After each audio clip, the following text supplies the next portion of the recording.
Welcome to the second video of our tutorial series regarding the theoretical background. In this video, we will see the exergy method itself. In particular, we will cover the Arntz method, followed by the weight-reduced method and the unsteady approach. For the Arntz method and the weight-reduced method, we will see the formulation, its drag breakdown, and the applications and limitations. However, for the unsteady method, since this current method under development, we'll just present a basic introduction and its possible applications. So let's get started with the Arntz method. The Arntz method is a control volume approach.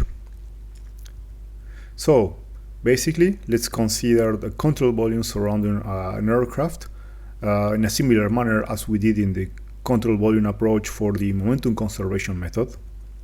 And as before, we will introduce the mass conservation, then the momentum conservation multiplied by the velocity, so we're really introducing the power as we did in power balance approach. And then we will introduce the first law of thermodynamics and the second law of thermodynamics. When you combine all that together, you will obtain a generic expression that's known today as the Arntz exergy method. The physical meaning of each one of these terms will be presented in the following slides. In this point, the only thing that you have to take into account is that basically this exergy method is basically power balance. You remember from power balance that we just multiply the force times the velocity in order to get the power at each point of the field. Well, in this approach, the exergy method, we are doing the same, but this time we're adding a thermodynamic layer. And the fact of adding a thermodynamic layer is not just to take into account the thermal effect, it goes far beyond of that. As you know, the second law of thermodynamics allows establishing efficiencies, allows establishing the theoretical machine and how efficient is a machine. So based on this concept, we will also do a similar thing, but from an aerodynamic point of view. So let's get started with the general Arntz expression, and we will analyze term by term what's the physical meaning that's involved. So let's get started with the propulsive exergy. This term is given by these two terms here, and as you can see, there are enthalpy and entropy variations that are integrated on some specific surfaces. What does it mean? Well, let's consider the cross-section of an engine placed under the wing, and let's consider its stream tube crossing the engine. The incoming flow, we can say that the enthalpy is the same as the upstream flow condition, and also there's no losses generated upstream. So basically, the propulsive exergy along the stream tube upstream of the body is zero. It's identical to the value upstream. So there's no exergy propulsive available upstream. But once it crosses the fans, or the blade fans, there is an energy added to the flow. There is an enthalpy variation. There are also some losses at the blades. So at the very end, there is a net exergy, propulsive exergy that's introduced to the flow through the fan blades, and then once injected, this quantity is convected downstream all along the stream tube. So that's the concept of the propulsive exergy. It just takes into account the increase of enthalpy across the fan blade, and also it takes into account the small loss of energy at the blade surfaces and the vorticity and so on. So basically, the net amount of energy that is introduced to the stream tube is basically the propulsive exergy. Again, as I mentioned before, it takes into account variations in enthalpy and entropy, but it's taken as perturbation, and that's a key word that we will see in the following terms as well. Let's tackle this time the second term on the left-hand side, that is supply thermal exergy. It is given by this expression, where you can see you have the heat flux across the surface, in both terms, in the first and the second term, where in the second you have the temperature ratio. So basically this gives you the amount of energy that's introduced to flow through the surface. For example, let's consider a wing section and the leading edge anti-icing. This generates heat that's transferred to the airflow, and this amount of heat is basically an amount of supplied thermal exergy that's quantified by the heat flux across the surface of the leading edge anti-icing. And as before, this quantity, once injected, is convected downstream. Of course, there will be some other physical phenomena involved, and this new physical phenomena is taken into account by the other terms. So on the left-hand side, we have seen two terms that are related to energy added to the flow. Propulsive exergy is more a mechanical energy, and this is more related to the thermal effects that are introduced to the flow. So now we can tackle the terms on the right-hand side of the Arntz equation. This term, EM, epsilon m, is the mechanical exergy. It's in reality given by several terms that are shown here. Each one has a different physical meaning. The first one is the actual kinetic exergy. Basically, it requires integrating on the surfaces of the control volume the actual kinetic energy, particularly the perturbation of actual kinetic energy. So basically, if I bring back the drawing you have seen in the first presentation, we have the airfoil, we have the boundary layer, we have the survey plane, and the actual velocity all along the survey plane. Well, this area enclosed here in red is associated to the velocity perturbations shown here, and in particular we are interested to the perturbation square. So we are talking about the kinetic energy enclosed in this area. So that's the actual kinetic exergy. That's the amount of kinetic energy that is transported across the survey plane that is shed downstream. We will see afterwards what happens with that. The other term of the mechanical exergy is EB, and this is the transverse kinetic exergy. It's quite similar to the axial kinetic energy, but this time it takes into account the perturbations in transverse velocity components, that is B and W. This is related basically to the lateral flow deviations, or the kinetic energy associated to this lateral flow deviation, as well as to the kinetic energy linked to the rotational flow field introduced by the vortices. The other term, EP, is the pressure exergy. Basically, it's related to the pressure perturbations. It's easier to understand its meaning if we take into account the pressure-velocity coupling. Let's consider Venturi. You know that all along the Venturi you have the velocity that increases in this along the throat. And there's an increase on velocity that is accompanied by a reduction in pressure. So there's a coupling between pressure and velocity. And this is basically what you see here. There are changes in pressure, changes in velocity, and if you take into account the relative changes of pressure and velocity, they are linked through this equation because they are multiplied. So the coupling is basically the multiplication of the changes of pressure and the changes of velocity. And that's the basic idea behind the pressure exergy.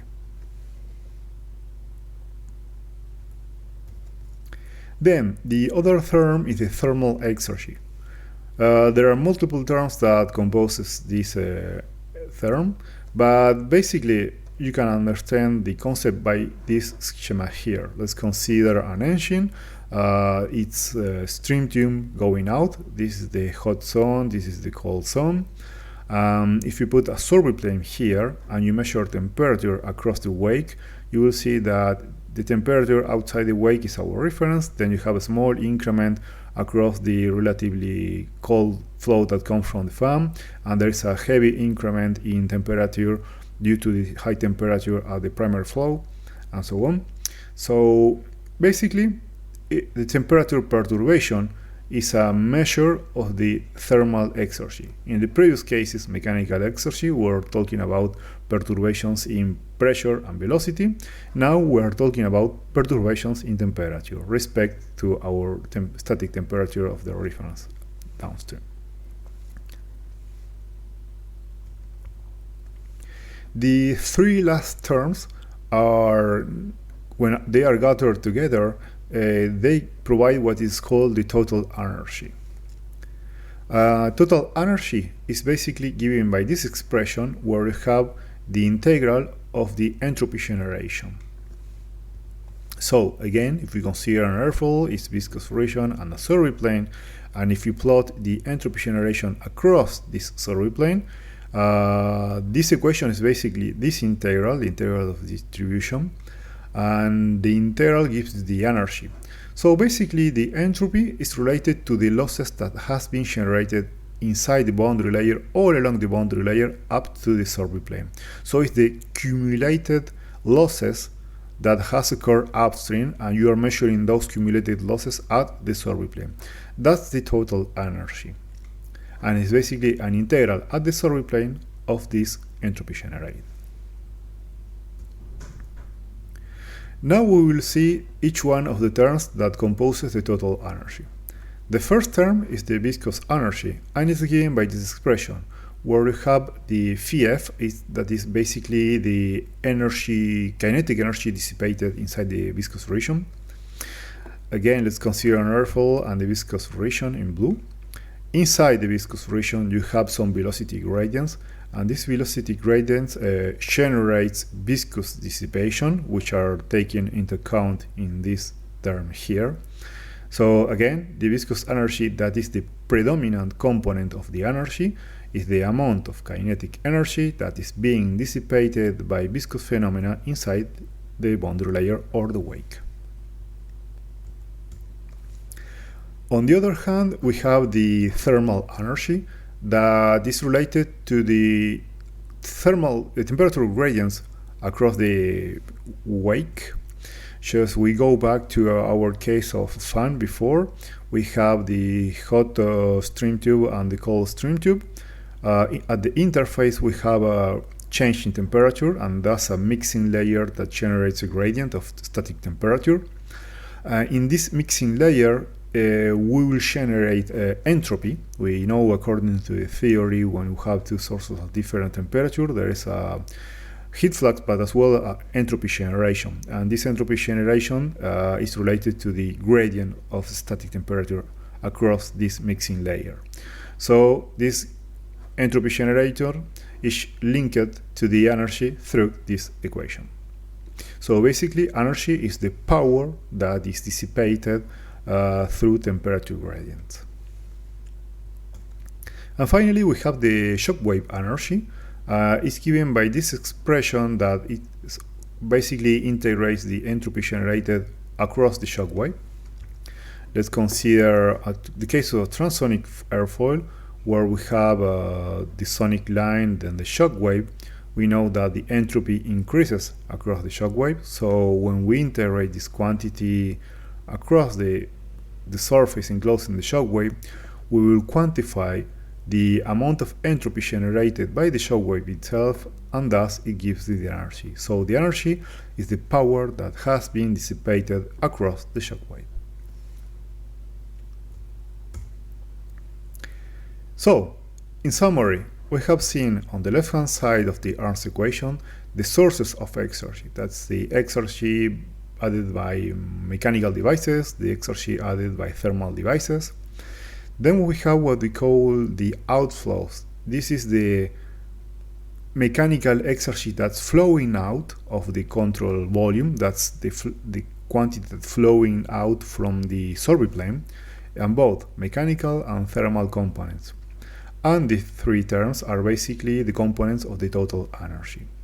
So now, having that in mind, we can tackle the remaining term that is called aircraft energy height.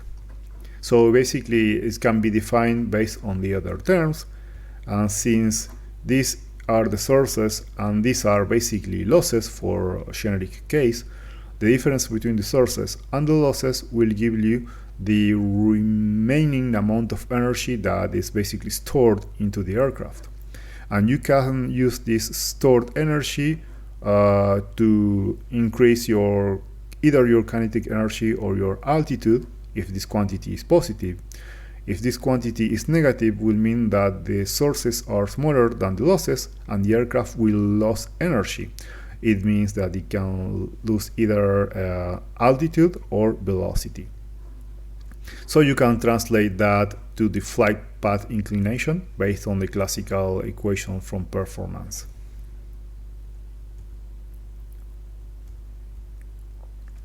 So the aircraft energy height is given by the expression that I showed you before. Now let's consider the case where there are no sources of energy. So we're considering, for example, a glider without engines, without heat transfer. In that case, we can rearrange this expression and we can obtain this expression that gives me the drag coefficient based on exergy and energy terms. That's why we added here the subscript epsilon, just to say that we are computing drag, but this time using the exergy method. And as you can see, the total drag of a body is given by two components, exergy and energy. Exergy is the maximum useful work potential. That's the amount of energy that can still be recovered from a given flow field. On the other hand, energy is destroyed work potential. So basically it's what you have lost due to different losses mechanism like viscosity dissipation.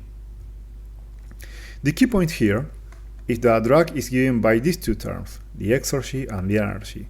And the exergy, as I mentioned before, is a quantity of energy that can still be recovered. So what's the meaning of this? It means that drag can eventually be reduced if you manage to recover that amount of exergy. So if you see drag from a far field method point of view, drag is just drag. But from an exergy point of view, drag is now a quantity that can be reduced if you manage to recover the related exergy. This is game changer because up to this point in the history of the aerodynamic analysis method, we were able just to compute drag, to decompose drag, and that was all. And when the exergy method appeared some 10 years ago, we realized that in reality what we call drag was in reality a quantity that can be reduced, and it gives us the clue of what to do in order to achieve this exergy recovery to further reduce drag. We will understand that in the following slides, but keep in mind that drag can be reduced by recovering exergy. Before tackling that, let's see how to plot the drag characteristic curves, this time based on exergy. So we will take our case of 2D airfoil, NACA 12 airfoil, as before, as we have seen in airfield, far field. And again, we do a sweeping angle of attack. We measure drag, this time by using the exergy method. And this curve will be identical to the near field and the far field method, no problem with that. The difference that this time you can decompose the profile drag into multiple components. You can decompose that into energy and exergy as well. You can decompose that even further into its mechanical and thermal components based on the Arntz equation. The interesting part of this is that, as I mentioned before, exergy is a quantity that can be recovered. Exergy in this plot is basically the difference between drag and the energy. This vertical distance here is exergy. It's a quantity of power that can be recovered. So if you manage to recover all this quantity of power that is wasted, you can eventually reduce drag, and the limit will be the red curve. So that's our theoretical limit. In the same manner, let's tackle this time the rectangular wing.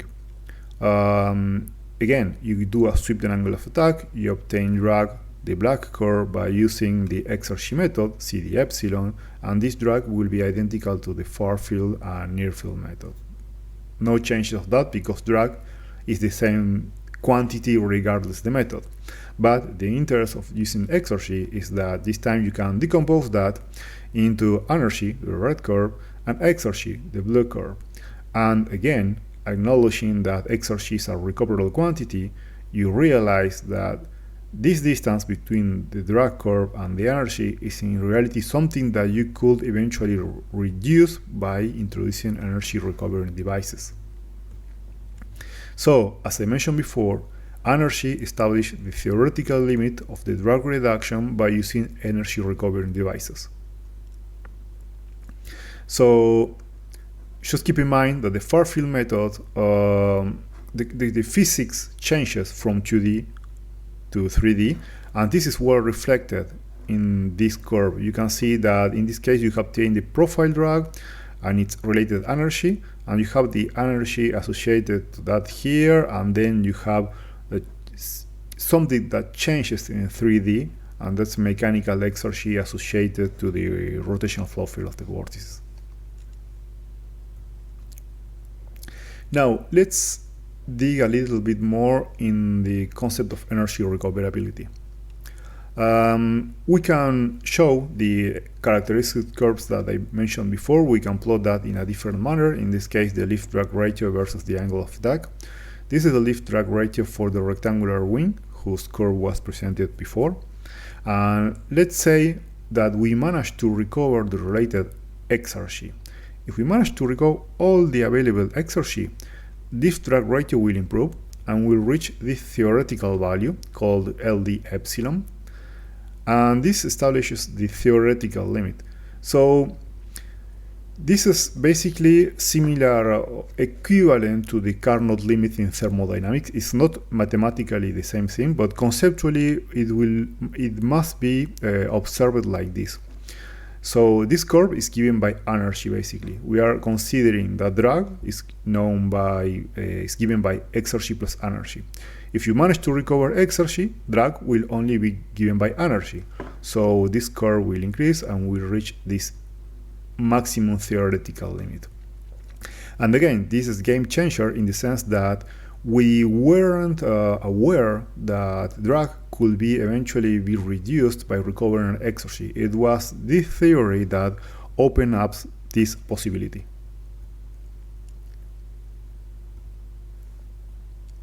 Now let's implement this method for a 3D case that I showed you before, the rectangular wing.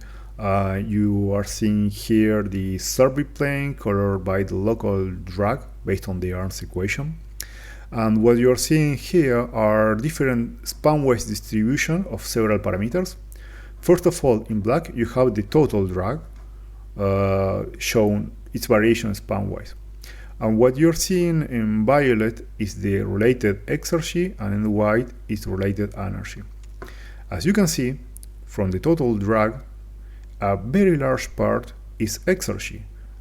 And you know that exergy is recoverable. So a very large part of drag can still be recovered, and there are different forms in which I can recover this related exergy. So one of the ways was explored many years ago is by introducing wing-tip turbines. Basically, the idea is to profit from the rotational kinetic energy to drive a turbine and to recover this power into a shaft power or electric power. That's a possible idea. There are multiple possibilities, but this is just to illustrate the concept. And the other application of exergy, as well as power balance, is to explain the benefit of BLI, boundary layer ingestion. So let's dig a little bit more in this concept. Let's consider an airfoil, its viscous region, and the velocity deficit across the wake. As I mentioned before, this velocity deficit here is basically an amount of kinetic energy that is flowing out of the control volume, and we are not doing nothing with that. We're just letting it dissipate downstream. So we're basically converting this amount of kinetic energy into viscous energy downstream. So the idea, the concept of the boundary layer ingestion is to avoid this waste of energy. And how can we achieve that? Well, the idea is to profit from a fan or energy or propulsion device Any propulsion device basically introduces a velocity excess. This velocity excess generates thrust, but as before, there is an amount of kinetic energy that is wasted. So as you realize, there is a kinetic energy wasted here, kinetic energy wasted there, but these two velocity distributions are opposite, somewhat opposite. So you can play smart and bring that together in architecture like this in such a way that this velocity deficit and excess are compensated out each other, leaving no perturbation, so no waste in energy. That's the concept beyond the boundary layer ingestion. So let's quantify that by using the exergy method. This is a graph that I have taken from the Arntz thesis and that explains very explicitly how it behaves. What you have here is the propulsive exergy. That is the amount of power you need to fly. And this is the W gamma. This basically, if you remember, is the amount of energy that's stored in the body. If it's positive, the aircraft can increase in altitude or speed. If it's negative, the aircraft will decrease in altitude or will lose speed. If it's zero, it will reach the equilibrium in flight, in horizontal flight. So that's what we are trying to see. What's the power required to fly? In this case, that's my reference case of engine separated from the engine, compared to the case of boundary layer ingestion. As you can see, the power required for the BLI in red is smaller than the power required from the classical separated configurations. This explains clearly that BLI architecture is more efficient from an energy point of view. So let's summarize the Arntz method. First of all, the very big advantage of the Arntz method is that the origin of losses are very easy to interpret. The breakdown of the equation has such a detail that you can really dig into the physics and to understand each one of the phenomena that occurs, that are multiple phenomena, to very follow or trace the evolution of a given phenomenon all along the way. So it's quite powerful. It's the most powerful method regarding that in the point of view, the physics interpretation.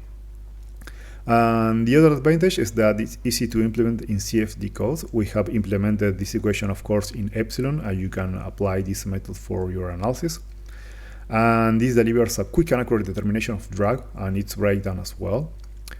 The other very big point of this method is the exergy recoverability principle. As I stressed before, this is something that was unknown before the development of this equation, and that was formalized with this formulation and allowed us for the very first time to realize this capability, and that's something that has to be exploited for aircraft design. What are the weaknesses of the current formulation, the Arntz formulation? Well, the problem is that the formulation was only suited for CFD because it is impossible to measure all the parameters required in a wind tunnel testing. So that's something that I will tackle on the next section. And the other limitation is that the current formulation is only for steady state flow. So we will tackle this at the very end of the presentation. Let's go first for the wind tunnel formulation. A more advanced or refined version of the Arntz equation is known today as the wake-reduced method, and this provides a deeper physical insight. Let's go for it. So, as I mentioned before, the exergy method allows you to compute drag, but it requires an infinite survey plane, a full survey plane. So you put a survey plane behind the body, and this must slice the entire CFD domain, and you integrate data on the entire survey plane. Well, the objective is to achieve a weight reduction in order to compute drag only based on weight parameters. We know that this is doable because we have achieved that in the far field method.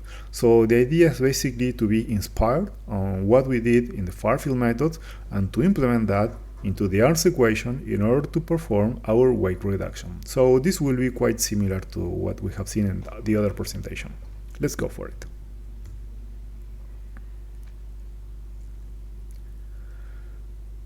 Well, first thing first, let's consider the field of mechanical exergy for a 2D case, subsonic 2D case without angle of attack.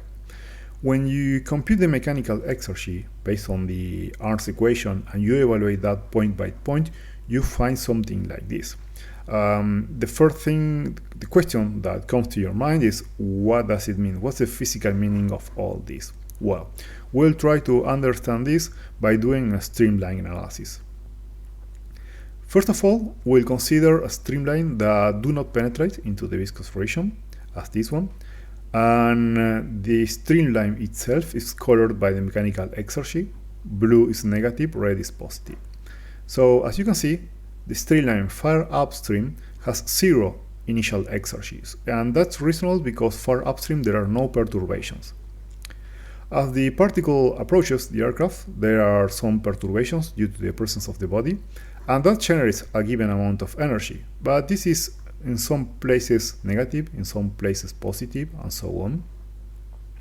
So if you keep advancing, you will find that at the very end it reaches again no perturbation, so no final exergy. In order to understand this, let's take a particle here and let's follow its evolution from the far upstream up to this point. We realize that the particle has followed all along the streamline up to this point a pure isentropic process because no losses has been involved all along the streamline. That is why the exergy available at this point is called isentropic exergy, to highlight the fact that the exergy available here has been obtained by following an isentropic process all along the streamline upstream up to this point. If we keep advancing and we go this time downstream, as I mentioned before, it goes back to zero final exergy. So we can say that the amount of exergy available here is self-recovered because the flow uses this amount of exergy to perform an isentropic evolution downstream in order to reach again the final equilibrium state. Since no losses are involved in all along this process, no drag is involved. So all the flow field outside the viscous region is not related to drag. Now let's consider this time another streamline, and this streamline this time actually penetrates into the boundary layer. We still have our previous streamline as a reference. As before, the streamline far upstream has no perturbations, so there is no exergy. Again, when it approaches the body, the perturbation generated by the body generates local amount of exergy that can be positive or negative. As before, it's quite similar, but the difference is that once it penetrates into the viscous region, it becomes immediately positive. It becomes red immediately, and it remains positive all along the wake, even at a large distance of the aircraft. So what's the difference? Why it has changed dramatically compared to our previous case? Well, again, let's consider a point, and this time when you sweep all along the streamline, you realize that this is what we call the non-isentropic exergy. Why? Because the amount of exergy that we find here, that is different than the amount of exergy found here, has changed respect to this previous case, because once the streamline penetrates into the viscous region, all the phenomena that occurs inside the viscous region has generated entropy, and this is the entropy that generates at the same time exergy, and this exergy is generated by the viscous phenomena. So all what happened all inside the viscous region marked here in red is generated by non-isentropic phenomena. That's basically entropy generating mechanisms. Now let's take this particle and let's go downstream as before. This time, this amount of exergy, it's up to us to be recovered. Why? If we do not recover this amount of exergy, it will reach the state of equilibrium downstream, and thus it means it's a quantity of energy that will be lost.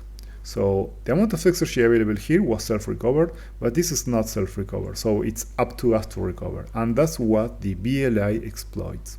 Basically, it takes this amount of mechanical exergy and recovers it by using the propulsion device.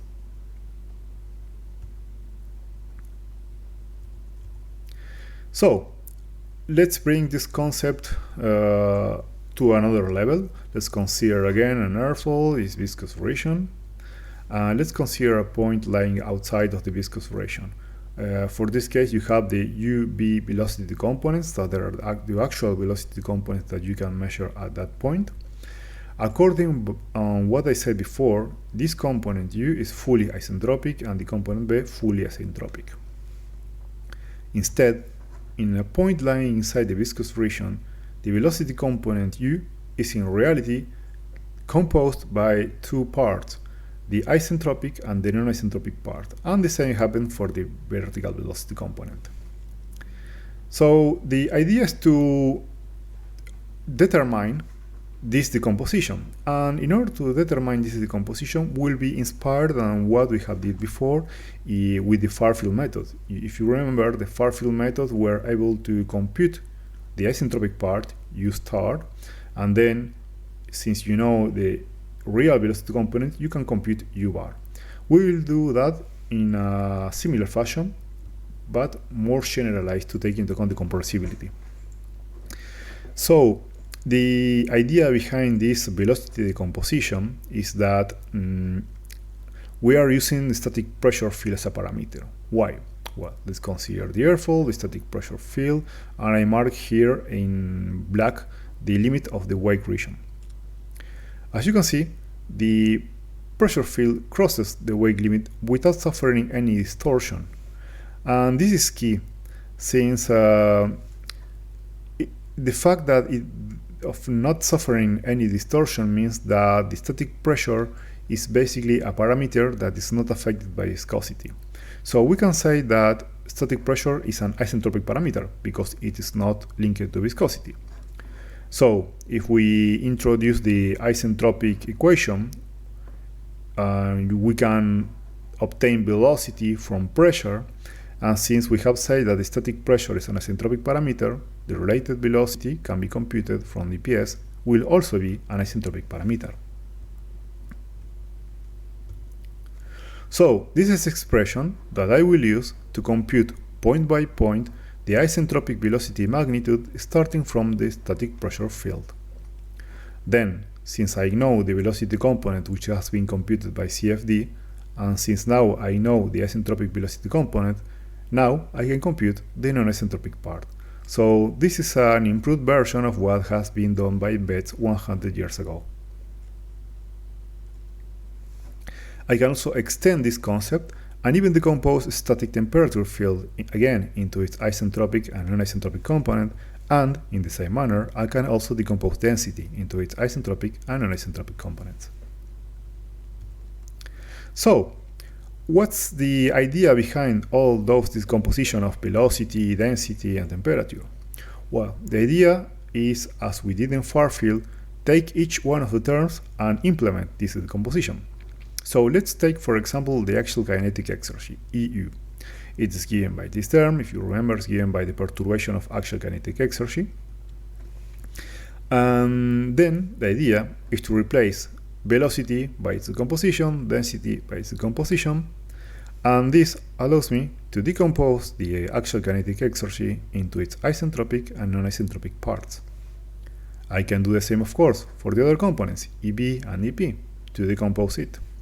And of course, by bringing all that together, I will get the mechanical exergy decomposed into its isentropic and its non-isentropic parts. So, what all does it mean? So, let's go back to the mechanical exergy field that I showed you on some slides before. If you remember, it was quite complicated to understand the physics behind. Well, as we did in the far field method, where we were able to decompose the field, now we will do the same decomposition, but this time applied to a mechanical exergy. The mechanical exergy, delivered by Arntz, can be broken down this time into its isentropic and non-isentropic part. That looks like this. The isentropic part is, as you can see, has taken away the boundary layer and the wake from the field. You can see here in red you have the effect of the boundary layer, in red you have the effect of the wake. This is no longer existent in this isentropic field. The wake and boundary layer effect is now included in the other term, the non-isentropic mechanical exergy. So, as before, as we did in the far field method, we have decomposed the baseline field, the complex field, in the two parts. One part that is fully isentropic, that is not related to drag, and another part that is reduced to the wake and that is absolutely related to drag. So, we can even go beyond, and our drag expression that's given by exergy and energy can be broken down as well, because exergy can be broken down. So exergy drag can be broken down into its isentropic and non-isentropic components. Let's consider, for example, the case of the rectangular wing, and we take this survey plane here. I show you again the same plane looking from the top. As you can see, this is the drag point by point computed by the Arntz method, and as you can see, it's distributed with quantities that are non-zero all along the plane, so it is not wake reduced. That's why it requires an infinite survey plane to compute the proper drag value. On the other hand, if we implement the decomposition that I shown here into isentropic and non-isentropic, you will get this. You will get a quantity that is still distributed on the entire plane, and another quantity that is only concentrated in the wake. This part wake reduced is the non-isentropic drag, and it's related to profile drag. The other part that is distributed on the entire plane is the isentropic drag, and it's related to the vortex drag. We'll see that in detail. Before that, I will show you the same case, but this time with the shock wave. As you can see here, it's the transonic case. This is similar as before. You can see this time the trace of the shock wave here in green, but the flow field is similar. And again, when you decompose that, you obtain a field that's distributed on the entire domain. That's the vortex drag that we call right now isentropic drag. And the other part related to the viscous part and the shock wave part is reduced to the wake and gives you the non-isentropic drag. That's basically the profile drag. The problem of this equation is that it requires a breakdown to separate the green part from the red part, that is the shock wave from the viscous part, but it's wake reduced. This is a good news. The other part, the isentropic part, is distributed on the entire plane, and this is a problem because I'm looking for a wake reduced expression. So let's go for it. First of all, we'll see how to separate the green part from the red part, that is the shock wake from the viscous wake. We will implement a similar method to the Kusunose method. Basically, the idea is to identify the red region by using the viscous energy parameter. There is an alternative expression for the viscous energy parameter. The one that I showed you before in the Arntz method is based on the dissipation function. It can be demonstrated that this is identical to this expression driven by the vorticity squared. So if you remember, Kusunose identified the cells lying inside the viscous region by using vorticity. This time we are using a similar approach that uses vorticity squared, and the advantage of using that is that it marks completely the entire wake, whereas Kusunose had some spots that are not marked. So based on this marker, we can tag the cells lying inside the red part and the tag lying outside the wake, so we can separate the field and we can separate the green part from the red part. So we are able to separate the shock wave energy from the viscous energy generated inside the viscous region. This is how it looks in 3D. Let's consider a transonic case and several slices. For each one of these slices, I can take the wake and decompose it in order to separate the shock wave part from the viscous part.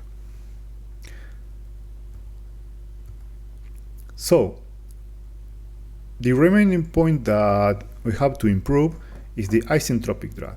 As I mentioned before, isentropic drag is related to the kinetic energy that's generated by the vortices, the rotational kinetic energy, and this quantity distributed on the entire survey plane.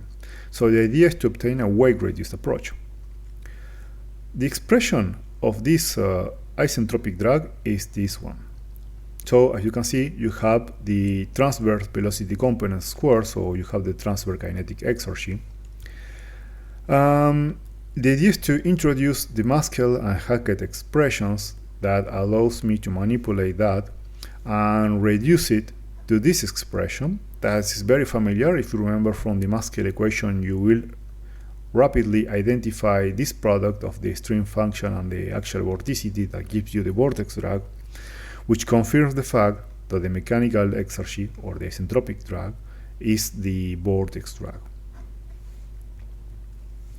And again, it requires solving the Poisson equation based on the vorticity, and then do the product between the Poisson equation and the vorticity in order to compute vortex drag at the survey plane, only by using a weight reduction. So this is quite similar to the Maskell method, and the resulting is the same approach. So you are quantifying vortex drag from 2 points of view, either the total rotational kinetic energy on the entire plane, or the rotational kinetic energy driven by the actual vorticity. It's the same thing from different points of view.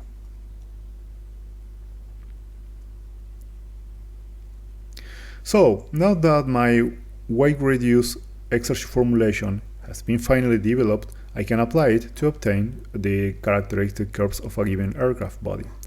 So let's take the total drag obtained by the exergy method, and then I can decompose it into 2 components, the isentropic part in blue, the non-isentropic part in red.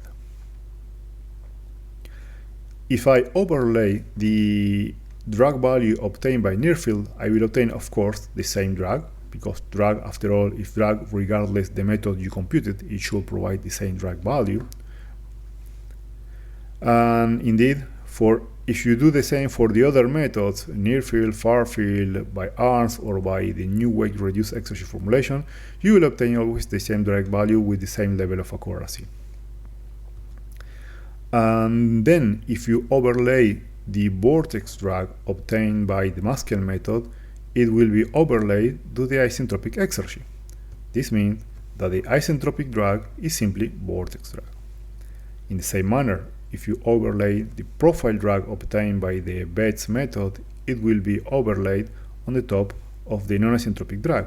So basically, the non-isentropic drag is basically the profile drag.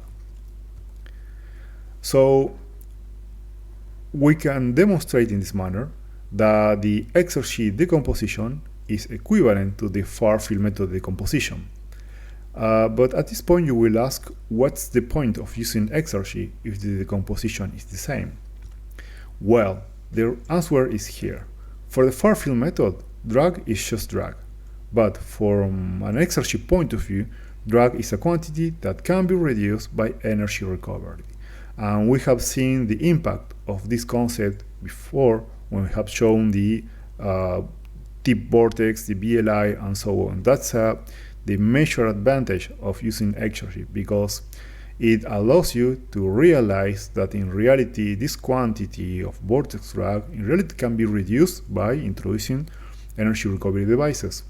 Also, this quantity of profile drag, there's still a small quantity that can be reduced by using BLI, for example. So those concepts were not available with the far field method. It was thanks to exergy that the quantity and the topology of the flow associated to each one of those physics are now quantified and are identified. So it's easier to propose devices that allows us to recover that amount of exergy. So let's see an application of this theory regarding this time the aerodynamic design. What you're seeing here is a delta wing at high angle of attack, and we have a solar plane just downstream of the delta wing, and what you're seeing is the drag value at each point computed by the Arntz method. As you can see, since the Arntz method requires an infinite survey plane, the sources of losses are distributed on the entire plane, and you cannot directly relate the losses with the geometry. It's quite difficult. Instead, the new weight-reduced formulation provides a drag only related to the wake, and since you can trace back the origin of the wake to a specific part of the geometry, you can relate drag generation with geometry. And this is extremely important for design purposes, because now you can know what part of the aircraft that you have to modify in order to reduce wake. We are analyzing the wake, we are analyzing the consequence of having a given geometry. A given part of the geometry will generate a certain loss, and this loss will be convected downstream up to the surplane, and it will leave a trace. We are analyzing the trace with the weight-reduced method, and we are quantifying the related loss. So since we can trace back where it has been generated, we can think about the way of modifying the part of the geometry that must be redefined in order to reduce the amount of energy that's being wasted here. That's the major advantage of using weight-reduced exergy formulation.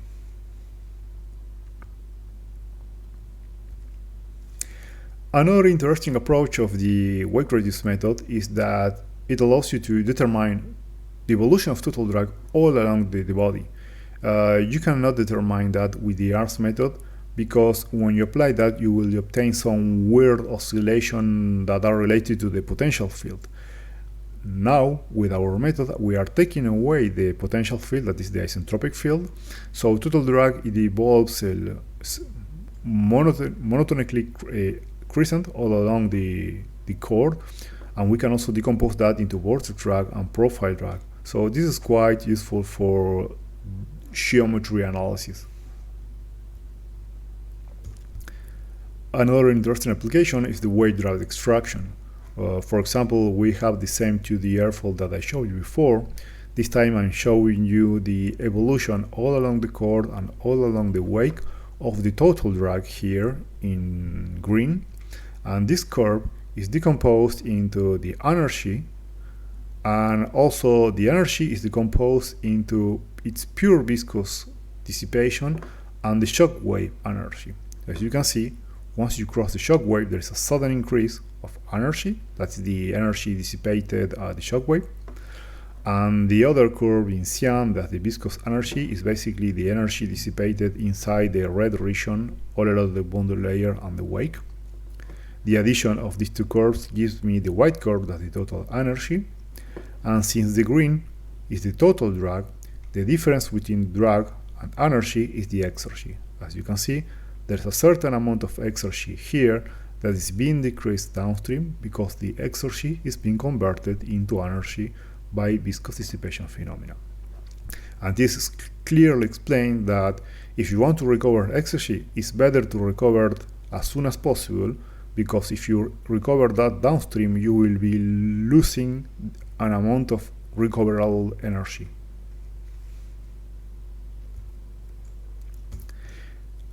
The weight-reduced exergy formulation can also be applied for the analysis of experimental data. What you're seeing here is PAB data from a rectangular wing at an angle of attack 0. And in particular, you're seeing the actual velocity field. You can clearly see the wake of the wing here. Since PIB do not provide static pressure, we cannot apply our method, so we have to find a way to determine static pressure beforehand. The way to achieve that is to using this expression.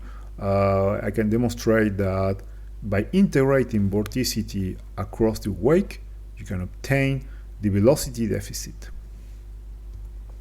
So basically, starting from the velocity field, you compute the transfer vorticity field, and then you put a survey line across the wake, you integrate the transfer vorticity across the wake, and it will give you at that section the profile of the non-isentropic velocity. Of course, you do the same all along the span for multiple stations, and that will allow you to reconstruct the non-isentropic profile. as shown here.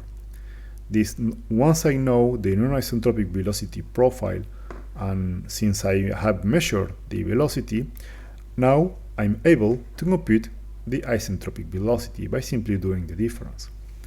And since the isentropic velocity is related to the static pressure through isentropic equations, I can compute the static pressure at the survey plane. Now, at this point, I have everything to compute drag. So when you apply the weight-reduced formulation to this PAV data, you will obtain point by point at the plane the drag density shown here across the wake. And this is in red, it related span-wise distribution. If you integrate that, you obtain very close drag value very close to the reference, so this shows you that the method is accurate. So let's conclude about this weight-reduced method. The strength of the method is that the origin of the losses are easier to interpret because everything is linked to vorticity. So already the Arntz method was extremely powerful to identify the origin of losses, but with the weight-reduced method we have improved even further because we can relate all those losses to the geometry through vorticity. So this is even a step forward. The advantage of this method is it's very easy to implement that in CFD analysis code. It's also available in Epsilon v3. It's quick and accurate to compute drag and its breakdown from both CFD and wind tunnel data. But maybe the most important concept that you have to retain from this approach is that it establishes the exergy recoverability principle and how it's linked to the geometry through vorticity. So that's the name of the game. Is identify the topology of the available exergy, quantify the available amount of exergy, and then based on the topology to propose a device able to recover that and to link this recoverability by using vorticity with geometry. But what's the weakness of the formulation? Well, as Arntz, we are not tackling yet the unsteady formulation, so that's something we will see in the next section. The unsteady formulation is a formulation currently under development, so what I will show you here is just the state of the art. So basically it's similar to the Arntz formulation, but this time all the equations considered include the steady term plus the unsteady term. So for the mass conservation, you include the unsteady terms. For the power equation, you include the unsteady terms as well for the loss of thermodynamics. So when you combine all that together, you obtain the Arntz equation plus some unsteady terms regarding the source of exergy, regarding the weight of exergy, and the energy. So that's the basis of the unsteady exergy method. I will show you here an application. Let's consider the flow past a cylinder. This is an unsteady case, and what I consider here is just an instant of time. I freeze time, and what I will do is put a survey plane downstream of the body, and I will sweep the survey plane all along the wake. For that instant of time, I know the drag by near field method. In this case, is 1.3, the drag coefficient. And this drag value should be the same regardless the position of the survey plane. So I put here the near field value as a reference here in black. And then if you apply the Arntz method, you will see that you obtain this distribution that varies all along the wake and that only provides the correct value at a given specific position of the survey plane at some specific sweet points. But this is not the behavior that we really want from the exergy method.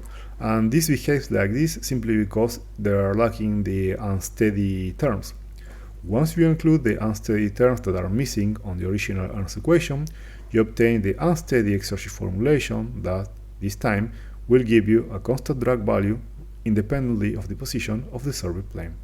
So that's the power of the new unsteady exergy formulation. So that's all regarding the exergy method. This was just an introduction. If you want to keep digging into the formulation, I suggest you to test your CFD or experimental data in Epsilon. In Epsilon, we have coded the two formulations, the Arntz and the weight reduced. The unsteady formulation will be available in a future version of Epsilon, Epsilon v4. At this point, we're just available Epsilon v3 that contain the existing, mature, and well-developed formulations. So that's all, and thank you for watching.